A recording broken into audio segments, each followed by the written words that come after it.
Hi, I'm Michelle Chalfant, psychotherapist, holistic life coach, and human just like you, learning to navigate life's challenges. With over 25 years experience, I teach people how to get healthy using the adult chair model.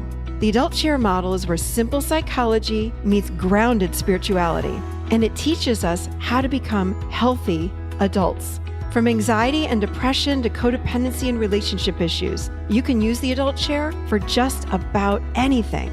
Each week, I share practical tips, tools, and advice from myself and a wide range of experts on how to get unstuck, how to live authentically, and how to truly love yourself, all while sitting in your adult chair. Welcome to the Adult Chair Podcast. Hello, everybody, and welcome to the Adult Chair Podcast, where we talk all about how to become emotionally healthy adults. I am Michelle Chalfant, happy to be here with you on this third week of May. Hope everyone had a lovely Mother's Day last weekend. Boy, it is a busy time of year. It's like everybody I am talking to is going to some sort of graduation, lots of college graduations, and getting ready for other graduations, and also, of course, the kiddos being home all summer. It's a busy time, I know. I'm actually leaving this weekend to go to Tennessee. We're doing a second adult chair coaching certification program. Yes, indeed. We're really excited. We're doing 2 this year and certifying some other incredible coaches. If you have not yet checked out our coaching page, head over to theadultchair.com/coach and look at some of our incredible coaches that are already certified and, yes, seeing clients. We've got all kinds of coaches. Really, really fun. Check that out. So speaking of coaches, we have someone that has a business that includes coaching, and that is Mr. Michael Hyatt. Michael Hyatt is on the show today, and we are talking about his brand new book, Mind Your Mindset, the science that shows success starts with your thinking. Boy, oh boy, what a conversation. This is someone that has become very dear to me over the last year. He is someone that I'd heard about for many years, and we ended up hiring him to work with us this last year, and we've gotten to know him very well. He is one of the nicest humans on the planet and an incredibly brilliant and wise human, and you're going to hear from him today. And I want you to know, he has a company that is pretty darn incredible. So he's a business guy, but I wanted him to be on the show today because he's talking about mindset. And he and I were talking about this the other day. There's not a human on the planet that doesn't need to examine their mindset. And I don't mean that in a judgmental way at all. But what we were talking about is that who you become and how you live as a human is due to your mindset. So his book is incredible because it talks all about not just how you change your mindset and why you should change your mindset. He even backs it up with science. And science has shown that our success of any kind, whether it be in marriage, in relationship, in your job, raising kids, whatever you're doing, it starts with your thinking. Your reality is based on your thinking, and this book is incredible. So let me tell you a little bit about Michael Hyatt, and then we're going to jump right into the show. So he is the founder and chairman of Full Focus. He has scaled multiple companies over the years, including a $250 million publishing company with over 700 employees, and his own goal achievement company that has grown over 60% year over year for the past 4 years. Under his leadership, Full Focus has been featured in the Inc. 5000 list of the fastest growing companies in America. And in 2020 and 2021, the company was named to Inc.'s Best Workplaces list. Yes, indeed. And if you listen to everything that he talks about, he teaches you how to do that. He's the author of several New York Times, Wall Street Journal, and USA Today best-selling books, including Living Forward, Your Best Life Ever, Free to Focus, and his newest book, Mind Your Mindset. He He's been married for over 40 years to his wife, Gail, and has 5 daughters and 10 grandchildren. It is a great, great pleasure to welcome onto the show Michael Hyatt. So welcome to the Adult Chair Podcast, Mr. the one and only Michael Hyatt. Hey, Michelle. How you doing? I'm wonderful. It's so exciting to have you on the show today. Well, thank you for having me. I'm excited about being with you. I have to tell you, this book is so in line with the Adult Chair. I loved your book. We're talking about, for those of you watching us on YouTube today, we're talking about Mind Your Mindset. And it's by Michael Hyatt and his daughter, Megan Hyatt Miller. But oh my goodness, phenomenal show. I can't think of anybody on the planet that does not need to mind their mindset. That's good. Yeah. So let's talk about this. So for the people on the show that may not know who you are, why don't you tell us a little bit more about who you are? Well, I've spent almost my entire career in the book publishing arena. So I worked in every field of book publishing, from sales and marketing to editorial to ultimately management. Before I left that industry, I was the chairman and the CEO of Thomas Nelson Publishers, 7th largest book publisher in the country. And we sold the company to HarperCollins in 2011. And I decided I was going to do what I'd always dreamed about doing, which was to start my own company and be a speaker and a writer. So I did that.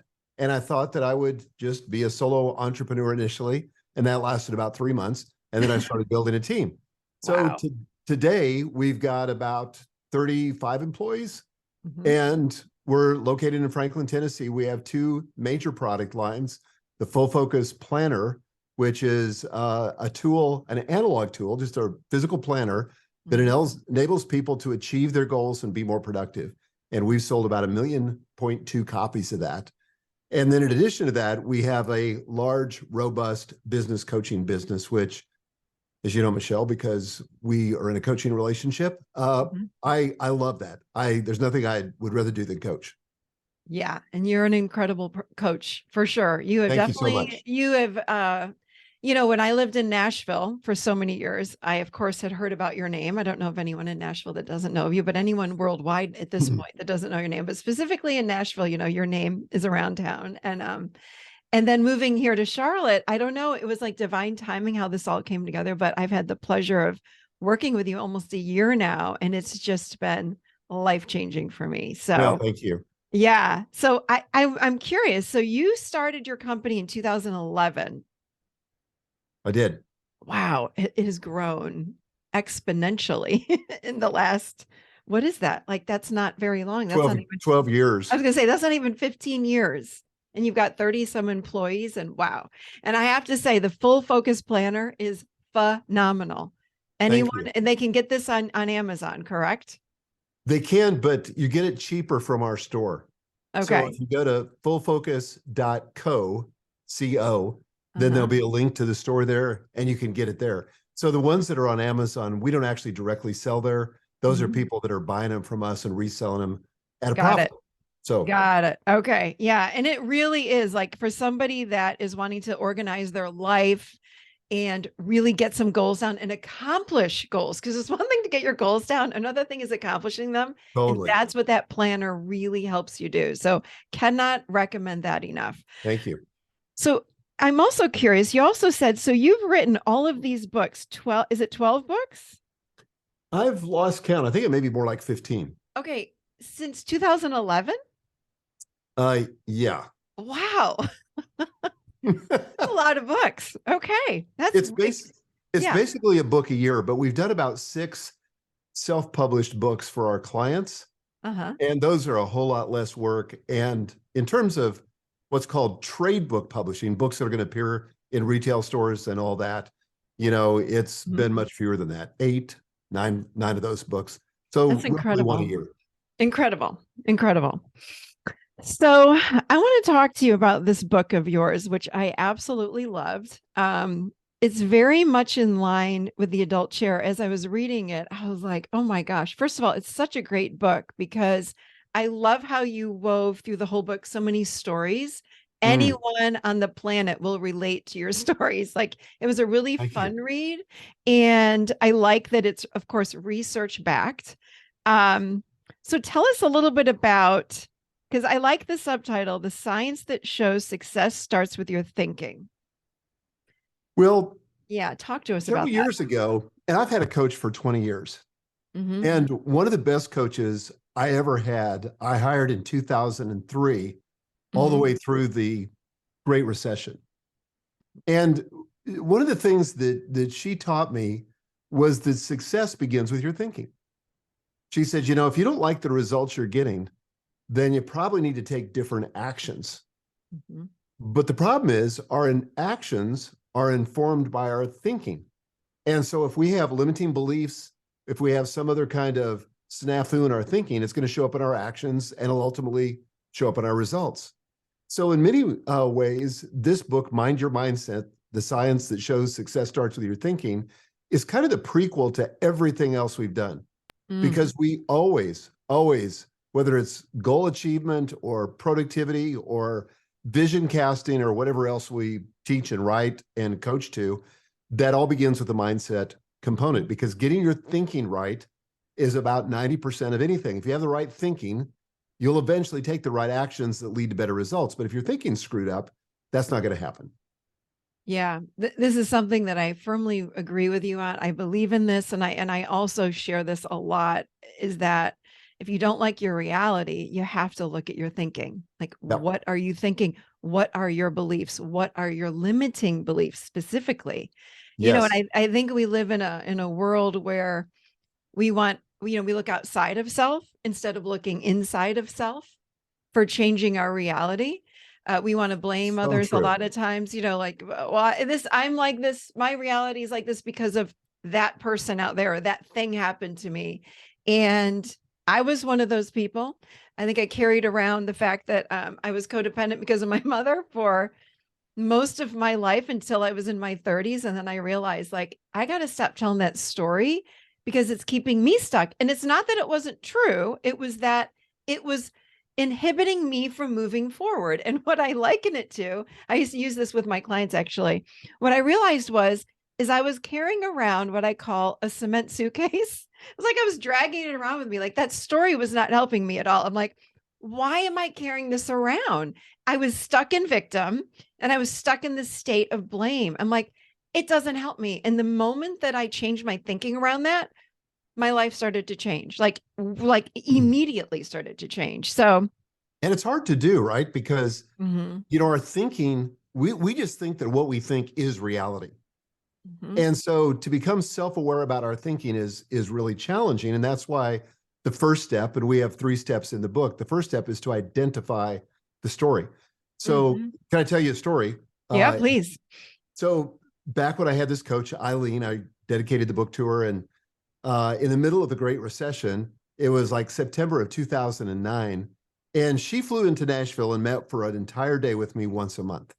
And so we were in our meeting, and as we usually started, she said, so how did you do financially last month?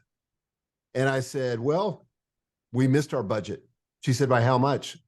And I said, I can't remember what it was, like 11 or 12% on the top line. And, Mhm. you know, it was worse on the bottom line. And she said, well, I'm just kind of surprised because when I was here last month, you were so confident that you were going to hit the budget and you had a good shot of exceeding it. So what happened?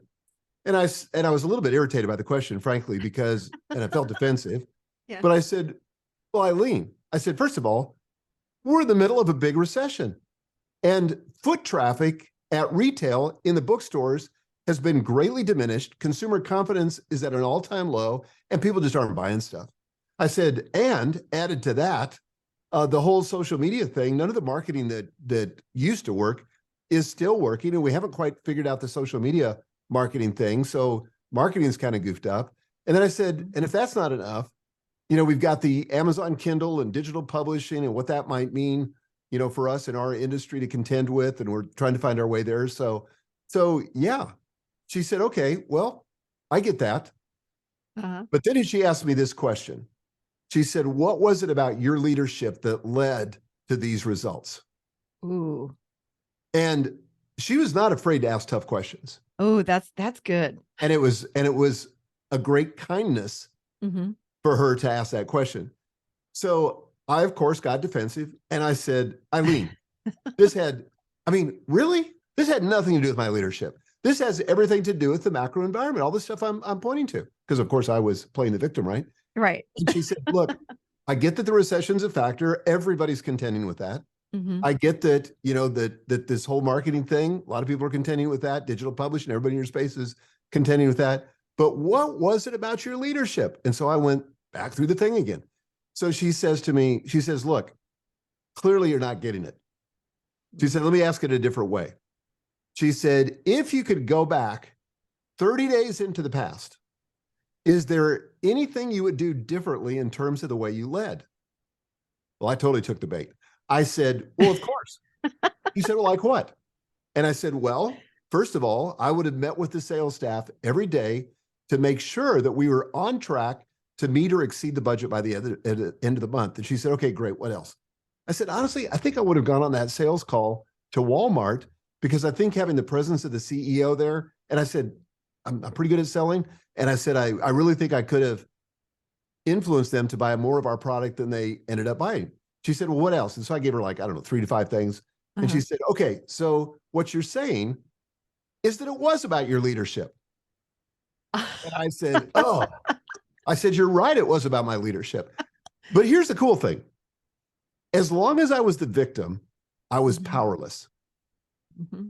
And that didn't feel good. Right. And once I could stop being defensive and accept the fact that I had agency in the midst of this situation. Mm-hmm. Yes, there were other influences, but I still had agency. Once I could accept that, all the power came back, and it gave me a whole range of options for affecting the outcome of the future, which we did. We were able to pivot, and that next month was fantastic. Great story. And I have so many things I want to say right now. You mentioned victim, and I mentioned victim too. What do you say to somebody that is stuck in that place? Because we do go there. Wait, let's back up to that. How would someone know that they're stuck in victim? Because what I realized is sometimes I didn't know I was there because I was very invested in my story and my point of view. How would someone know? How does someone know they're even stuck in victim? Well, I think, and this goes to this first point in the book, Mind Your Mindset, and that is you have to identify the story. Mm-hmm. So that's critically important. Yeah. That in recognizing that there's this narrator, we call it in the book, that lives inside all of our heads. Mm-hmm. And the narrator is constantly trying to interpret what things mean. That's just how our brain works. Our brains are meaning-seeking machines. We can't live without meaning. And our brain's there to try to protect us. So we have to assess threats, first of all. It's kind of the primitive brain's job. And then we have to process that. So the helpful thing is to identify the story and then to begin to differentiate between what's fact and what's narration. What is the fact and what is the meaning that we're assigning to the fact? So this is where we have to be very careful. Yeah. Because we can get all different kinds of meanings. And I'll give you another example. So last August, as you know, I had a heart attack. Came totally out of the blue. I wasn't expecting it. I felt like I was at the healthiest I'd ever been. I was working with a nutritionist. I was working with a trainer, and I had been for years and years and years. But this was a genetic thing that got me. I had a heart attack, ended up having bypass surgery. Fast forward, I'm in cardiac rehab. And in the very, very first session after we exercised, I'm sitting with the fellow patients. There were about 10 of us. We're sitting around a table, and the nurse is about to start teaching us on some aspect of helping us, improve going forward, whether it's nutrition or exercise or whatever. So she starts with this question, which I thought was brilliant. She says, what does your heart attack mean to you? That was a great question. So the guy right across from me, and I can see him like it was happening today, sitting right across from me, begins to tear up. And he was probably in his early 70s. And he says, well, I'll tell you what it means for me. He said, it means my life is basically over. And he said, I suspected this for a long time. And now it's just kind of a downhill slide till I die. And that's the end. I'm thinking to myself, wow. So I had the good fortune of when I was in the hospital after my bypass surgery, my doctor, I have a doctor in Los Angeles, have a couple doctors, but I have him. And so he calls me and he says, hey, I want to talk to you about your heart attack. I mean, he checks in on me. How you doing? Blah, blah, blah. And he says, I want to talk to you about your mindset. And I thought, okay. He didn't know that I had finished a book on mindset, but he says to me, he says, everything that's happened to you is in the past. You can't change any of it. All you can change is how you interpret it. And he said, let me tell you, I'm just going to give you a little bit of a leg up on how you need to interpret this. He said, it's going to be easy to go down the path of coulda, woulda, shoulda. You know, if you'd only done this differently, if you'd only done that, forget all that. All that's in the past. He said, here's how I interpret it. You just gotten a reboot. There must be something really significant in your future for God to give you this reboot so that you can kind of start fresh with more energy than you've ever had. So, you know, you're not done yet. You're far from done. You've got a great big future in front of you, and you need to embrace this and see this as a catalytic event that is leading to this bigger, better future.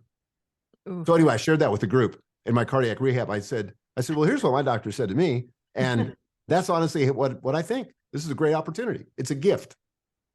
It's really a beautiful spin that you would put on that. What did the guy say? Did he say anything? The guy that thought his life was over?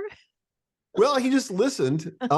He started coming around a little bit. Yeah. You know, as we went on. And, you know, I don't want to be too hard on people because it's natural when you have any kind of surgery. Of course.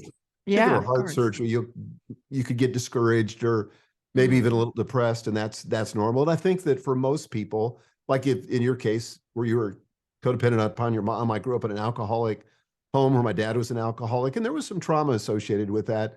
Yeah. And sometimes you just have to go through the process of grieving the loss and processing all that to get through it. But at some point, you have to turn the corner, and this is a question we ask in the book, and my wife asks this question all the time. What does this make possible? What does this adversity make possible? Because the truth is, the greatest advances in my life have been on the heels of some adversity. I had to have a breakdown to have a breakthrough. And usually most of us don't want that. And I mean, I myself, even to this day, I don't want that. But yet when it happens, you know, it's awesome what can happen out of that. You can really go to the next level if you embrace it and stop playing the victim. So true. And another thing that you said was that when we step out of victim, we actually take our power back. And yes, man, does that feel good. It feels fantastic. It's a game changer, isn't it? And all of a sudden we realize, like, wow, my life is my responsibility, and I can move forward. It feels so good. Yet sometimes to let go of that victim, it takes a lot. But once you get over that hump, it's like, oof, that feels amazing. Let's talk more about stories. And I love this because one thing that we do in the adult chair, this has been a game changer. And I remember when I used to see individual clients, the thing that we say when we are in the adult is, in order to break stories and assumptions, is what's fact and truth? Is this fact and truth? And people will say, well, yeah, it's fact and truth. No. Is it 100% fact and truth in this moment today? When we ask ourselves that question, boom, it changes everything, because quite often that can bust the story and really change again the outcome in the course of our Absolutely. Life if we're honest with ourselves. So tell us a little bit about that. I love the idea of this narrator and the stories that it builds for us. But that facts and truth is such a it's a question that we have to get honest with ourselves about, because I don't think a lot of us want to be that honest. Well, and I think a lot of it is because we don't differentiate between the fact and the story, or we think the story is the truth. Right. You know, my version of what happened is the truth. We think to ourselves, no, it's just one version among many.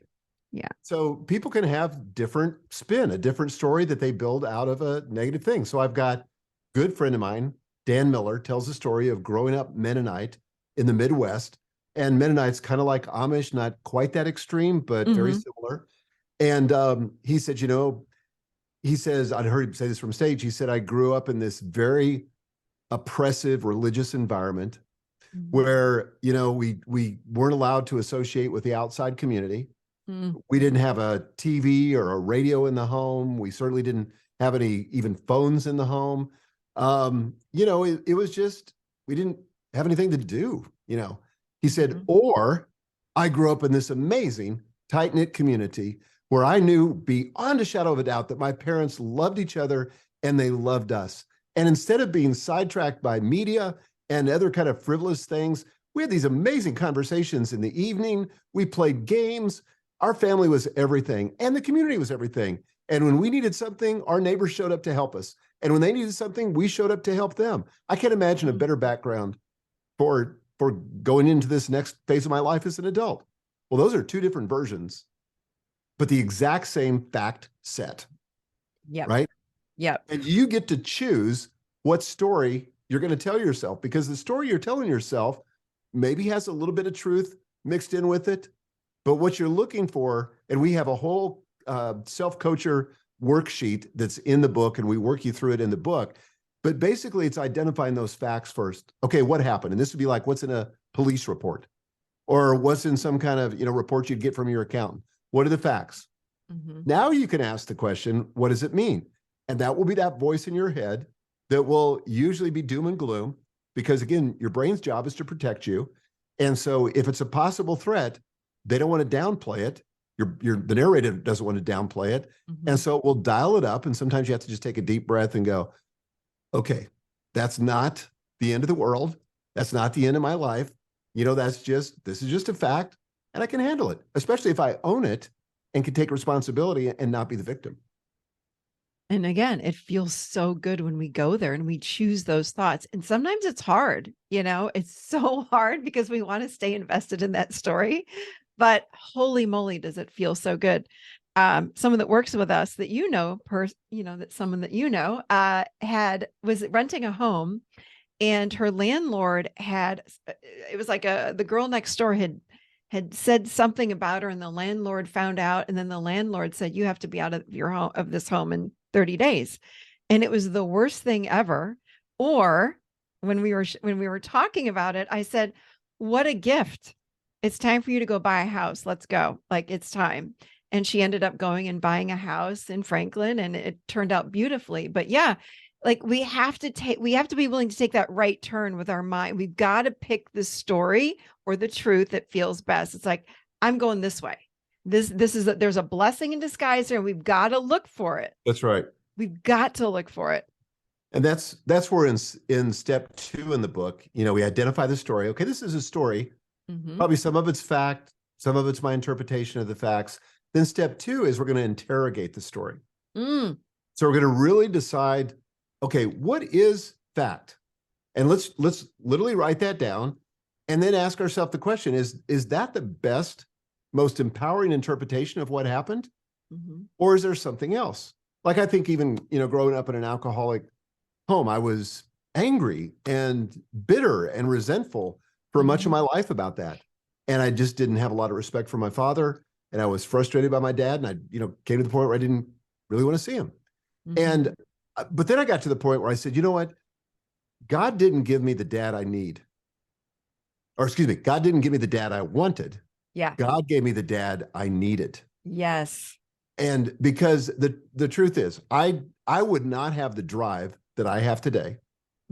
And I would not have some of the key attributes that I needed to succeed if I hadn't had the adversity of growing up in that kind of home. And I'm not trying to, you know, trivialize the trauma or make it smaller than what it is, but I'm just saying nothing is wasted. Everything is intended for our good. And I kind of think of it like almost like, you know, when an airplane encounters wind resistance, and that's actually what is being created as it goes down the runway. That's the very thing that gives the airplane the ability to fly. It creates lift. And that's what all these adversities are designed to do. But we've got to be able to disassemble or interrogate that story so we can ask ourselves, okay, this story that I've chosen to believe up until this point, there may be other alternatives. I've got a sign in my kitchen hanging in the house that says, don't believe everything you think. Oh, And that's that's really good. apropos here. That's really good. And I agree with you on our history. I grew up again codependent. I Italian family in upstate New York, and had, so it was like, it wasn't just my mom, dad, sister. It was like mom, dad, sister, aunt, uncle, grandma. It was everybody. A lot of alcohol abuse in the family, and so of course, I grew up. I didn't understand why I was so anxious and depressed in high school and college, and I couldn't understand these things. Mm, But I've worked through in my life so much. And I realized when I became a therapist and then, of course, a coach, man, I could see things so quickly. I can identify things immediately because of the experience that I had. And I have been there. And my empathy for people can run so deep because I've me too. walked in similar shoes, if you know what I mean. Right. I So, do. yeah, but I went from being a victim to that, and then I flipped it. And I'm like, I'm so grateful for it. And yeah, I see it as a blessing. I really do see it as a blessing. So you talk a lot about in the book intuition. Let's talk about that for a minute. So tell me, where does intuition come from? Well, intuition is basically a very sophisticated form of pattern recognition. And Okay. so it seems mysterious because the processing time in our brain is so fast. It Mhm, almost seems as if it's magical, mhm, but it's not magical. mhm, It's again the ability of our brain to quickly recognize and process patterns and then decide what those patterns mean. Now, again, the problem with intuition is that it can misinterpret the pattern. mhm, So if I'm walking down the hall at work, let's say, and there's somebody that I've been pretty friendly with and they don't even look up at me, I might come to the conclusion because I see that pattern and I've seen it before and that person's angry at me. mhm, Well, is that true? Or maybe they're preoccupied. Stephen Covey tells this story in The 7 Habits of Highly Effective People where he says there was this man, I think this story happened in London or New York City, but he had his 2 kids. They get on a subway train and the kids are out of control. They're running and jumping and being loud and really disrupting the other passengers. And finally, one of the passengers, an adult, comes to the man who was very quiet and seemingly oblivious to the havoc his kids were wreaking mhm, in the subway car. He comes to him and he says, "Sir," he said, "forgive me for this, but I wonder if you could kind of get control of your kids because they're kind of making everybody else crazy." And the man says, "Oh, I am so sorry. Their mother just died. We're just coming from the funeral, and the kids don't know what to do with themselves. They don't know what to make of it." Well, you talk about in fact, Dr. Covey talks about this. This used to be a term, a mhm. paradigm shift, Yeah. because this guy who was watching this unfold assigned one story to it. Like, this is a really bad dad who's Right. Right. completely disengaged, and the kids are out of control, unruly, bad kids. No, it wasn't that at all. It was something else. But that's where his intuition was off. And Mm, so intuition could be a really, really powerful thing, but we just have to realize its limitations because the pattern recognition is not always 100% and mhm. use it when we can use it. But I like to say, use your intuition, but verify with some other things so you make sure that you got the pattern recognition right. Mm. People ask me, how do you know if it's fear that's guiding you or your intuition? What is the difference in your opinion? Well, sometimes they can work together. Fear is there for a reason. Hmm. Um, but the truth is, we evolved with this acute ability to sense fear because that's what kept us Hmm. alive. Mm. So Hmm. we tended to, the people that survived were the people that paid attention to the fear. Hmm. And so, you get more of that. But most of us, don't live in a world where we have to worry about, some big tiger or something jumping on us. And so it can really be out of range for what's required. We Hmm. don't need that kind of fear. Yes, it can help us in a life-threatening situation, but when you go to the mailbox and there's, a letter from the IRS and you freak out, like you feel like you're existentially at threat, that's an overreaction. That's not intuition. That's just your primitive brain that's trying to keep you safe. And the proper Mhm. response to that is, thank you for trying to keep me safe, but this isn't life-threatening. I'd rather not have to deal with this situation with the IRS, but it's not life-threatening. Some people have that, and I had this for years, this kind of trigger with money. Mhm. And, where whenever it was something that had to do with money, it would trigger an entire range of emotions until Mm. I realized that nothing can trigger me. Only I can trigger me. Or Mhm. should I say, allow myself to be triggered. Mm. And the trick is, and again, to refer to Dr. Stephen Covey, he says we need to put a pause between the stimulus and the response. Mhm. Well, that's hard to do because most of us react in the moment, and usually that first reaction is not a good one. So if we can buy ourselves some time and put a pause between that stimulus, whatever it is, and the response, like for example, if in my business, if we've got some sales program that didn't go the way that I hoped, my tendency might be to jump to the conclusion that, well, this is just proof. I don't know what I'm doing with money. The whole business is collapsing. I'm going to be Yeah. living out of a refrigerator box under a bypass, before this is over. Now, if I can say, okay, this is just data. There's just a fact. We had a sales shortfall last month. It's not the end of the world. I'm going to take a deep breath. And Michelle, this is a key for me. I don't work best on those kind of problems at night, Yeah. right? And if I can just say, and Gail, my wife will remind me, we've been married 45 years. She'll just say, honey, why don't you go to bed? Yeah. Because you're going to be refreshed in the morning. You're not your most resourceful self right now. Mhm. And she's right 100% of the time. Like that problem seems much less big the next morning than it does at night when it's dark. And, it's just all kinds of things happen at night that sometimes aren't positive. So true. The other thing that I love about triggers, I speak on the show a lot about triggers, and I agree with you. There are times when we just pause and we take a break from that trigger, and then then things look very different the next day. The other thing I love triggers, actually. I say that triggers are a gift. And here's why. I don't think that you know this about me. Triggers are a gift because when we're triggered, it's a way for us to uncover an unconscious limiting belief that we have about ourselves. Oh, I See that? love that. Right? That's Normally, we project anger on someone else, like, you did this to me. It's like, hold on. Because have you ever been in a room with a group of people and a few of people are triggered, but like you're not? And it's like, wait, why am I not triggered? It's not your belief. right. So I And love that. they're usually not reacting to the thing at hand. They're reacting to the whole bundle of things that have accumulated over their life, or the original trauma, that gave rise to that. Exactly. If we're triggered, it's our stuff. It's not out Yep. there, it's in here. That's right. And but again, once again, the beautiful thing about that, because some people may say, no, they triggered me, or that's too harsh. No, this is kind, because we want to give ourselves and we Mhm. want to give other people their power back, because they can deal with this. They can make it a different choice.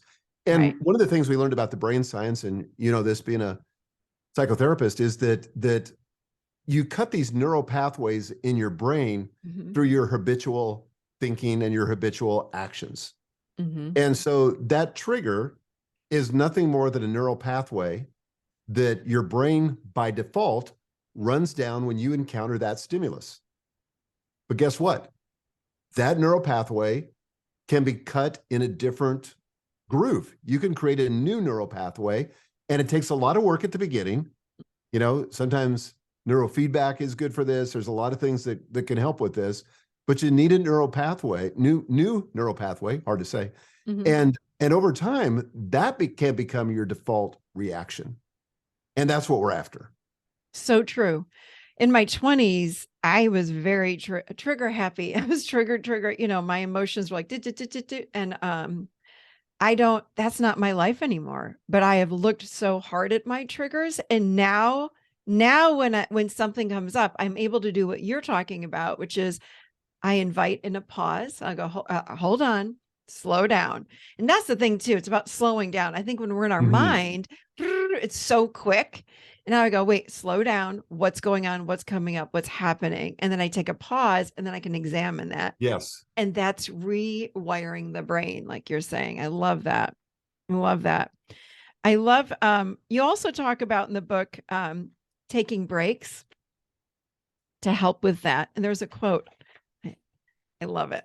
The Last Supper quote from Leonardo da Vinci, when you talk about, because I love the default mode network and the executive functioning. I love talking about that as well. But you talk about, and I know this for me because I tend to fall into like working. And I love what I do. So it's hard to stop what I'm doing. But sometimes when I'm trying so hard to accomplish something, it's kind of like the energy just starts to narrow in and I take that break. It like stops everything. And then I go out and I live on the lake. So I'll go sit by the lake. I go walk in nature and it's like my whole perspective starts to shift. But the quote that you put in your book, which I absolutely loved, was in The Last Supper when Leonardo da Vinci was quite, let me read it. Oh, the quote is, the greatest geniuses sometimes accomplish more when they work less. Yes. And you would put in there when he was working on The Last Supper, he would sometimes spend half a day doing nothing, lost in his own thoughts. And the patron wasn't thrilled with that.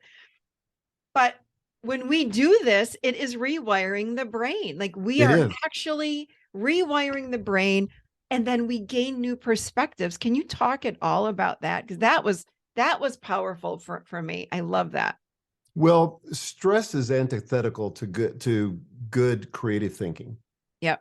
And I liken it, we didn't talk about this in the book, but I liken it to golf. Mm-hmm. You golf? I used to. I don't right now. No. Okay. Well, stress is the enemy of performance. And so when you get stressed out, when you get tense Mm-hmm. and you're trying to golf, I guarantee you're not going to have a good game. Yeah. Because golf, as somebody wrote, golf is a game of confidence. And golf, you play the best golf when you're the most relaxed. You play the best any sport when you're the most relaxed. You do the best in business when you're relaxed. But when you start grinding and you keep working on the same problem, for hours on end and you're making virtually no progress, it's just unproductive. And that's why all the science shows that when you're trying to work on a problem like that or something really creative, first of all, get lots of sleep. The more sleep you have, the more creative, the more focused, the more productive you're going to be. So the average adult needs between 7 and 9 hours. So I try to get 8 hours every night. I would say probably on average, I get 7 hours and 45 minutes. I track it, but it's that important to me. But also taking breaks, like little thing, but I've taken a nap, 20 minutes, sometimes 30 minutes every day since I was in college. And I don't care, even if I was working at a big corporation, long before I had a business of my own, I found a way to take a nap because it was like a reset for my brain. And then I would come back even more creative than I was when I started the day. So yeah, breaks are really important. It's like so counterintuitive because I think about humans in general. We have so much to do. I don't care if you're working and you're, a mom or a dad and you're watching kids all day, or you are working a full-time job, or what you're doing, or what your day looks like. We are busy, busy, busy, busy, busy. And to take a break can be life-changing. I mean, the ideas that come from a time of break, from a break are just, it's crazy. I mean, my mind it's like I start downloading like ideas when I'm out looking at the lake for 15 minutes. Totally. It's so crazy. So crazy. We have a lake house too. And when I walk on the property, my blood pressure goes down. Yeah. I feel so relaxed. And I know that I'm about to have a big creative spurt because I've relaxed. Right. And that facilitates that kind of creative, productive thinking. It's so important. And I think that at least, especially in the United States, like we live in that go, go, go, go, go, go, go mentality. Like the more you do, the better. And you've actually taught us a lot about that. So you're not going to agree with me because in your company, you don't do this. You don't believe in this. But this is something that I remember in the beginning, even of this company, we would laugh about it. Like, one of the girls that works with me would say, oh, it's 3:00. I guess I better eat breakfast. I'm going to go make myself a smoothie. I'm like, please stop. Please stop. And, we were priding ourselves on working so hard instead of, hold on a second, we got to flip that around. That was a really great mindset that you taught me. So thank you for that. It's really You're changed. welcome. That has been a game changer. So first of all, I have two more questions for you, but what is number 3? I think you've only mentioned the 2. Yeah. What's 3? Okay. So the first one, again, just by way of review, is to identify, Yeah. recognize the narrator, that there's a difference between facts and the narration or the meaning. Number 2, interrogate the story, challenge your narrator. And then number 3, imagine a better story. So this is where you can train your narrator to ask questions like, what does this make possible? Or is there another interpretation to this? Is there something more empowering that I could believe at this moment? Mhm. So to really take that story and say, is this story really serving me? Or is the way that I could either reconstruct it or throw it out and start over and have a totally different story that'll be more empowering? So that imagination process, that's really why God gave us imagination. Now, think about this though, Michelle. Worry is basically a distortion of imagination. Mm. It's taken this God-given faculty of imagination and it's using it to a destructive end. And so imagination is the other side of worry. So instead of kind of ruminating or compulsively thinking about all the negative outcomes, how can we set our thinking on a positive path? And so that's where I think this question, what does this make possible, is so powerful. So some adversity hits us. And again, sometimes we have to, recover from the hit, and it takes a minute. But then we can start saying, okay, how can I use this to my advantage? How is this going to serve me going forward? So like back in the early 90s, I had started a publishing company with a business partner. And that publishing company did great for 5 years. In fact, it did phenomenal right up until it didn't. And it crashed and burned in year 5, and we lost everything. So much so that we didn't even have enough money to go bankrupt. So like to go bankrupt, you have to be able to sell your assets and pay off your creditors. Well, all of our assets were pledged, so we couldn't even go bankrupt. It was humiliating. It was a terrible experience. We had people from our church bringing us groceries, and it's one of those things that like I would never want to repeat again. But I also wouldn't trade it for anything in the world, because I learned some of the most important lessons that I would ever learn. I couldn't see it initially, but over time, and particularly looking back on it now, that was kind of the beginning of my business education. I did some things that I shouldn't have done, just stupid decisions in business that I learned from. And that's kind of how all progress happens. You go forward, you fail, and then you pick yourself up and you go forward some more. And that's just the nature of how we learn and how we grow. But we've got to imagine a bigger, better future. We got to imagine something different than what the facts would merely tell us. That's really good. What a story. I did not know that. That's a beautiful story. Yeah, because it's so true. You can read something in a book, but experience is our greatest teacher. Absolutely. Our greatest teacher.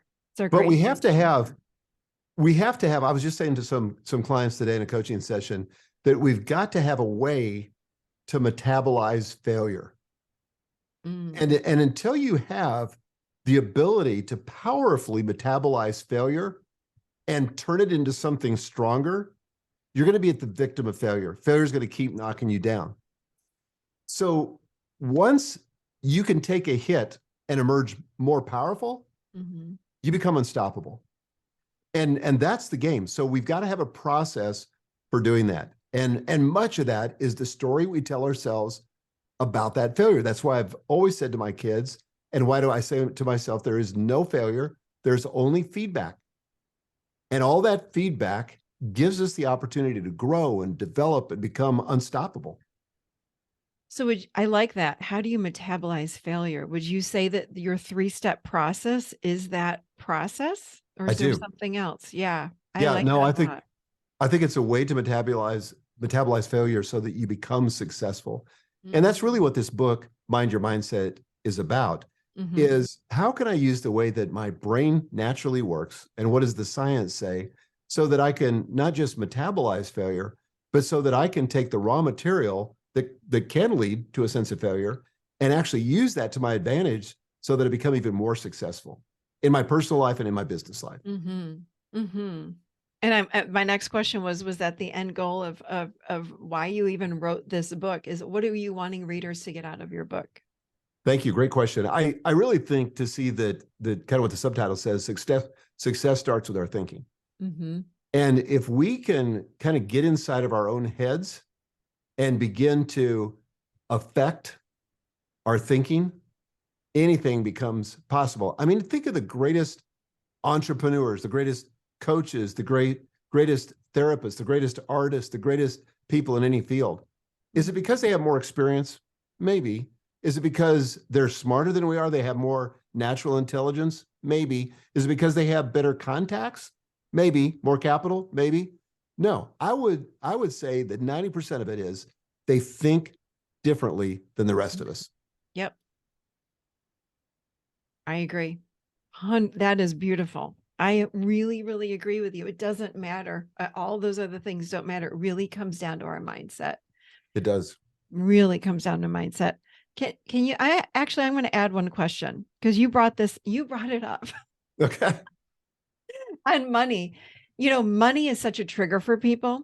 Is there anything you can say about how we can change our money mindset, or is it the 3 steps? Well, it is the 3 steps, but part of that, and this is really step 2, is to interrogate it. Like for example, after that business failure that I had, about 2 years after that, I was on a plane with a really good friend. Mm-hmm. And my really good friend said to me, he said, he's kind of hearing all the details of this story. And he says, you're not very good with money, are you? Mm. Well, I took that as gospel. I said, well, he said out loud what I've feared my entire life, that I'm not very good with money. And so anything that I would encounter where I had a money failure, I would just say to myself, well, I'm not very good with money, which only reinforced my sense that I wasn't very good with money. And it wasn't until I started thinking, and it was really because I developed a friendship with Dave Ramsey back before he was famous. He's still one of my good friends to this day. But he helped me to see, you may not be very good with money, but you can learn to be very good with money. And so that was kind of about as far as my thinking could go, is that this is something I can learn. And so I began to study it. And I mean, I didn't take classes or any of that, but I just started to read books about it. I started to hang out with people that thought differently about money. Key thing, we talk about that in the end of the book. But hang around people that think the way that you want to think. And then I finally have gotten to the place where I can say, you know what? I'm actually great with money. Now, that's not me just, trying to kid myself into something that's not true. But say as much as you can say and still do it with integrity. And certainly, you may not be very good with relationships, but you can learn how to be better at relationships. These things, almost 98% of these things are skills that anybody can learn. So, we just have to, again, tell ourselves a different story. Love that. Okay, where can people go to find you, buy the book again? Why don't you go ahead and mention that? Well, the book is available on Amazon or at better books sellers everywhere. You could also go to the website, mindyourmindsetbook.com. And if you buy the book, you can go to one of the retailers that we recommend, save your receipt, come back, enter that in there, and get access to some of the free bonuses, including the audio book for free if you buy the book, and also the self-coacher tool, which is an amazing tool to kind of walk you through this process. And it's very laid out, very simple way, but you can train your brain to begin to think this way and to coach yourself. So, and then everything else related to me, you can find at fullfocus.co. That's the name of our company, Full Focus. Thank you so much. This was incredible. Thank you, Michelle. You are definitely a wealth of information and knowledge and wisdom. So thank you so much for joining us today on the show. This has been great. Thanks for having me on. I hope that you guys enjoyed that show. And as always, I love hearing from you. Please leave a review. I love to read your reviews and look at your 5-star reviews, of course. So head on over to Spotify or Apple or Overcast or wherever you watch your show and leave us a review. And it helps also to spread the show. So thank you all for joining me today. Have a beautiful, beautiful week. And I will see you next week seated right here in the adult chair.